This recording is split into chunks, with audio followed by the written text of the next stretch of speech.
Hello everyone and welcome to the Utopian broadcast channel. A viewer suggested that I make a video comparing Atlantis from Stargate to High Charity from Halo. I won't be having these stations/cities fighting each other in this video because Charity is a manufactured planet with a huge city inside of it, while Atlantis is just a city. It wouldn't be a fair fight, but if we compare them based on basic standards of what we want and need from a moving city, then it might be an interesting conversation to have. Before we start, I want to make this clear that this is my opinion based on 4 factors that I came up with, and I would love to hear your opinions in the comment section below. There will be 4 factors that we'll be examining in this video, which are their defenses strong enough to withhold an attack, what are the living conditions like, are these stations/cities self-sufficient, and how maneuverable are these stations/cities. These factors are very important for the longevity of any station or city. The High Charity was a Covenant mobile station in the capital city of their government. Calling High Charity a city does not give it justice. The station is 348 kilometers in length and 505 kilometers in height. It's huge. It's 84 times longer than Atlantis and 6 times longer than New York City. The city has a combination of different Covenant members that total up to a population over 7.7 billion. This huge city was mobile and can travel by using a slip space drive. It's also escorted by a fleet to protect it from outsiders. You're probably thinking what's capable of powering such a huge city, and that is the Forerunner Dreadnought, which is leftover technology from the ancient Forerunners. It also has reactors, but those are backups. High Charity is not solely reliant on the fleet to protect them. The station is equipped with 32 super heavy plasma lances and 1,900 plasma beam emitters. Atlantis, or also called the Lost City of the Ancients, is about 4,000 meters in length and can fit up a population above 1 million, but that amount is unknown. The city is mobile and is capable of space travel. It has a star drive and a wormhole drive, which allows the city to go intergalactic. The city is powered by a 0-point module, and recently it's helped powered by an aqua generator, which was installed by the Atlantis expedition. The city has a shield system which creates a dome around the city and is defended by drone weapons and SG military mounted guns, which was also installed by the Atlantis expedition. The city is a marvel of ingenuity and is capable of landing or departing from any planet. What's impressive about this ship is that it's capable of producing gravity while it's in space. Now let's get to the interesting part, which is ranking comparing these 2 mobile cities. We'll be ranking from a scale from 10 to 1, with 10 being the highest and 1 being the lowest.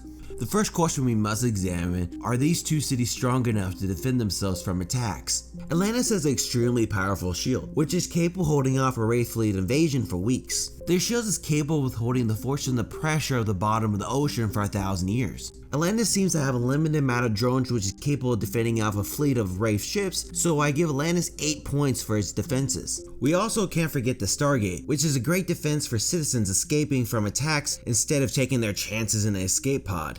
For High Charity's defenses, it's protected by fleet and is also capable of defending itself from attacks as well. It would be challenging to attack them without heavy losses. Granted, High Charity's defense is not perfect because it was infected by the flood, which was the reason why it didn't get 10 points. I guess you could argue that Atlantis should have higher points because it was not destroyed, but High Charity has more defenses than Atlantis. Let's be honest, if the flood didn't infect the city, it would take the destruction of the Covenant Empire for High Charity to be destroyed. Since it was destroyed, High Charity should not have overwhelming points than Atlantis. Next question is, which one of these 2 cities have the best living conditions? This is an interesting discussion if you live in High Charity because it depends on who and which race you are is a big factor on your living condition. Some races in the Covenant Empire are treated as slave labor and don't have the best living condition. This issue could lead to social disorder, which we know has happened in the Covenant Empire. Due to this, I would have to give High Charity 7 points. Atlantis was made by the Ancients and their goal was to design a city for comfort. The Ancients got to enjoy these comforts and the expedition that found Atlantis also got to enjoy them as well. I give Atlantis 9 points due to the design of the city and the comforts it provided to the people that live there. Both these cities are self-sufficient when it comes to power. Food is probably a different answer since both cities most likely have to trade to help supplement their needs. But when it comes to power, they are self-sufficient and they don't have to worry about energy supplies for years, or never have to worry about it. I will have to give High Charity 10 points and give Atlantis 6.5 points. The main reason why Atlantis has lower points is due to that their main power source are 0-point modules, which does get depleted over time. Charity's source of power comes from the Forerunner Dreadnought, which has so much energy that the city only runs on a small portion of the energy output. The last question is which one of these cities are more maneuverable, which is important when it comes to fleeing from attacks.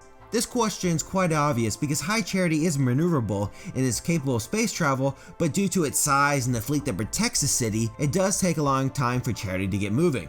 When it comes to Atlantis, it's kind of different. Atlantis is capable of moving like a ship and less like a station, so that's why I give Atlantis 9 points.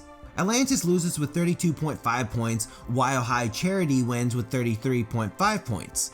Before some of you dislike this video and write angry comments, let's be fair. High Charity's defense outclasses Atlantis. High Charity would eventually win if it fought the Atlantis in the condition it was founded in the beginning of the Stargate show. If Atlantis has all 3 of its 0 points modules and didn't have to worry about High Charity's fleet, then it might have a chance of winning, but it will take a while for it to take down Charity since it's so huge.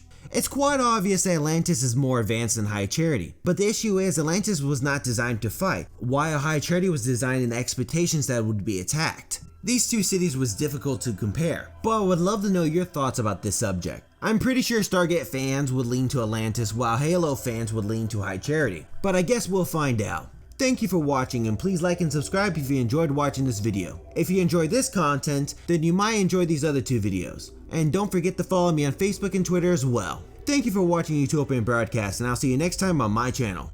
Thank you.